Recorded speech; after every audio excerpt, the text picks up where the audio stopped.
काल। तो जब आप काल सुनते हैं तो काल का मतलब हमारे दिमाग में कुछ और जाता है ना। तो काल का मतलब ही समय है। जैसे आपने घर में परिवार में से सुना होगा, कोई व्यक्ति बीमार हो बहुत ज्यादा, वो मरने वाला है या कोई एक्सपायर हो गया है, तो लोग अक्सर आपने सुना होगा उसका काल आ गया था ना, उसका काल आ गया था, उसको कौन बचा सकता है। तो काल आने का मतलब क्या है? समय। तो लोग ऐसा समझते हैं काल मतलब कोई भैंसे पे बैठ के आया, यही धारणा बनती है ना हमारी।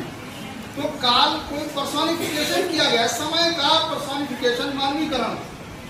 तो ये हमारे कई सारे ग्रंथों में है। जैसे तुमने पृथ्वी का मानवीकरण किया, पृथ्वी माता, सूर्य देवता, जल का, वायु का, सबका पर्सोनिफिकेशन किया हुआ है।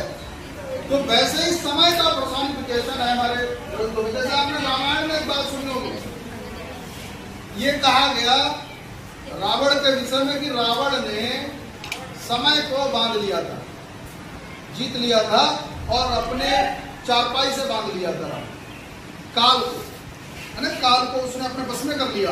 तो काल मतलब लोग समझते काल को जीत लिया, यानी मृत्यु को जीत लिया, यानी समय को जीत लिया। समय को कैसे जीत सकते हैं? तो आप इसको ऐसे समझें, यही सेम बात इंग्लिश में थॉमस अल्वा एडिसन के साथ ये कही गई है कि थॉमस अल्वा एडिसन ने जब कहा कि I will give you light within 2 years, मैं 2 वर्ष के अंदर तुम्हें लाइट बल्ब दूंगा, इलेक्ट्रिक बल्ब बना के दूंगा, तो उसमें लिखा गया है कि in these 2 years Thomas Alva Edison racing against time, he failed more than 1200 times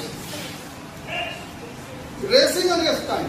इन 2 सालों में थॉमस अल्वा एडिसन समय के विपरीत चल रहा था, यानी कि समय जितनी तेज चल रहा था, थॉमस अल्वा एडिसन उतनी ही तेजी के साथ काम कर रहा था। तो वही बात रावण के लिए। तो रावण ने जो अपने जीवन काल में शक्तियां अर्जित की, प्राप्त की, वो एक सामान्य पुरुष के लिए, मनुष्य के लिए अर्जित करना असंभव है। इसलिए कहा गया कि इतनी शक्तियां कोई कैसे अर्जित कर सकता है, यानी इतने समय में।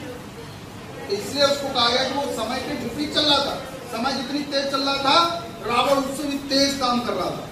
तो तपस्या करना मतलब हार्डवर्क, वो कठिन परिश्रम करे जा रहा था और नई नई शक्तियां प्राप्त किए जा रहा था। इसलिए उसको लिखा गया। तो यहाँ पर आप इतना समझिए कि सिर्फ ये समय, काल कुछ और नहीं, काल समझ के टेंशन में नहीं जाना, है ना। अक्सर क्या है कि टेंस सुना तो टेंशन में चले गए। तो tense means time, nothing else. ये लैटिन भाषा का एक शब्द है टेंस, उससे लिया गया है। तो टाइम है, टाइम 3 प्रकार का है।